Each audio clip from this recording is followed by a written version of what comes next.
Headlines. Yes. We're going to start off with the Bold newspaper. Kenya's Bold newspaper, The Standard, and the headline on The Standard today, which is interesting because it's mirroring, or rather the Nation is mirroring the Standard headline. Poisoned chalice. The office is only a heartbeat away from the house on the hill, yet it has become Kenya's most dangerous political seat. As power slowly slips from Deputy President Kithure Kindike's grasp and speculation over his future gathers pace, despite his repeated denials, the familiar script of isolation, humiliation, and possible political extinction appears to be unfolding once again. History is replete with such cases, from Jaramogi Oginga Odinga and Mwai Kibaki to George Saitoti, William Ruto, and Rigathi Gachagua. The country's second in command has repeatedly discovered the proximity to power offers no guarantee of security. The harsh reality Kindiki may yet confront is that denial has never slowed or stopped the political downfall of deputies who failed to read the signs. There's no smoke without fire. Yep. At some point, some match has been struck, and that these conversations are being had. People's names have been put up there. ODM has put names. Geoffrey Rocco himself has, insisted that it remain Kindiki. Others have said it should be Ali Hassan Joho. I mean, it has come up. Yep. And so, if now this conversation has reached fever pitch, perhaps the good Professor Abraham is playing tough guy. But if the past is anything to go by of what has happened with deputy presidents, like this list has shown, then you might want to consider it. I mean, one would ask the question, what are we reading, especially where a key area that the deputy president was handling has been taken away from him? That is the IBEC, which then we know is the conversation between the national government and the counties with regard to funding. It is the deputy president who has been handling It's the thing that the deputy president, at least the thing that the deputy president has always done, especially after devolution. Yes. So when you take that away, what are you saying? What exactly are you saying? And remember that this, though announced by Felix Koskei as the head of public, it is not happening in isolation. Yes. That the president is well aware of that. It wasn't Felix Koskei sitting in his office and saying, "Oh, let's move things around." No. Yeah, I mean, we've seen the handwriting of government's chief advisor, the attorney general, and that can only happen because they are advising government on what needs to be done. Who is the leader of government? There you go. Yeah. So, by the kazi ya deputy president wani siku head IBEC. Sisi IBEC imetolewa, sasa kazi yake ni exactly. So when you see things like that happening, it's not necessary. Let me tell you, it's not necessarily because they want Musalia Mudavadi to head IBEC. It is because they are trying to send a message. Call me wrong if it doesn't happen that way, but don't you think that Prime CS cabinet CS has enough to do? Mind you, he's also the MOFA CS. Yeah. So he's all over the place, seeing Pavlov today, sorting out. Okay.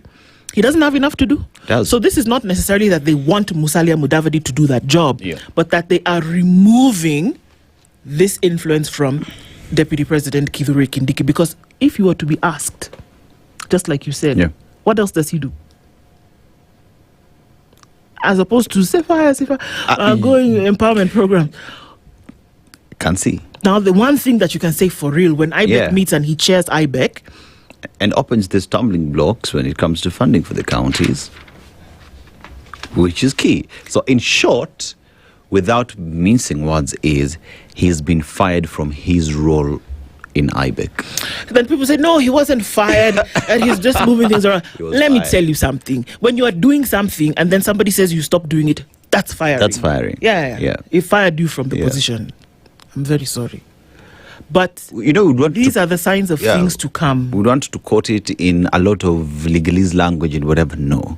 He's just been told to pack up and leave, do other things. Jipange nani. It's just that the man is loyal. Yeah. But anyway, let's see. This is how it started, though they never took IBEC from Rigathi Gachagua. Broken spirits is what's on page 2. It's a dog's life for Mathare Mental Hospital contract nurses. And you say, what? Yes. Nearly 100 nurses at the Mathare Hospital say years of rolling 3-month contracts have left them battling anxiety. Can you imagine that you have a 3-month contract, January, February, March. Then they say, oh, okay, let's renew. April, May, June. Then they say, okay, let's renew. July, August, September. They say, okay, let's renew. October, November, December. Then we go for Christmas. Then we come back. They say, okay, we'll renew. Let's renew. For years. You can't plan. You don't know if there's career progression. You are definitely not on PNP, permanent and pensionable, because it is a contract. And that you live by the grace of God every day. 100 of them. They say they have been denied job security. There you go. Maternity rights, absolutely. Unemployment benefits, of course. You're on a 3-month contract. Isn't there something in the law that prohibits this kind of thing? I mean, if you can only have interns for 6 months, why then should you have people on contract, rolling contract for years? Yeah. For years. Something's got to be done about this. Jeffrey Rocco. A nurse who's out here to deal with people with anxiety disorders are now complaining that this situation is causing them anxiety. So then what do you expect? And it's never, bad behavior is never justified. Yeah. It is you who decides to treat somebody badly. However, there are precursors to this thing. That if you put somebody in such a deplorable situation, and this is a frontline service officer in terms of what they offer in medical care. Critical sector of the country. Do you expect them to do? How do you expect them to behave? Somebody is handling mental patients and the person is also not stable. It's not stable. And then remember, we're also speaking at a time when the country commissioned research, commissioned interviews, commissioned work to be done to establish where we are at when it comes to mental health. It is considered a national emergency.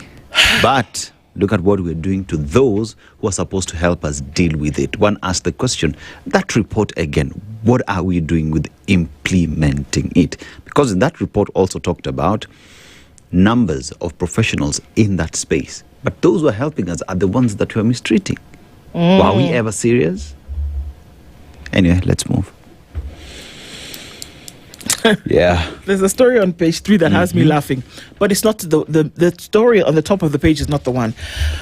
I'll tell you that one in a bit. But this one, court dashes Christian father's hope of burying his Muslim son. For a year, Samuel Charo stayed in the morgue as his father battled in a clash of religions that put his right to mental status to the test. In an intriguing but landmark case, Charo, who had converted from Christianity to Islam before he died, was immediately buried last year, then exhumed, then reburied under Islamic rites after the court found that his wishes ought to be honored. Charo, a relative of former Cabinet Secretary Aisha Jumwa, had converted in 2003. Jumwa was among those who claimed he had adopted a new religion, but his father, Stephen Kazungu, denied it, saying he was not in the right state of mind and therefore remained a Christian to the end. So can you imagine? His father said essentially he was unstable and that's why he converted. So he should be... Well, the court says, no, it's not going to happen. He remains buried as a Muslim. Yep. Interesting. Shisha ban goes up in smoke after court voids ministry order. So back to smoking shisha. They never stopped in the first place. Yeah. Everybody was still puff passing all over the place. Thousands of shisha traders have secured a major victory after the High Court lifted the shisha ban, declaring the continued enforcement of the prohibition unlawful and unconstitutional. Give us something else, but this one will not give you. Now, Muranga University and the Catholic University... Commission of University Education. The Commission of University Education have sued Kimilili MP. Let me just read that. Yeah.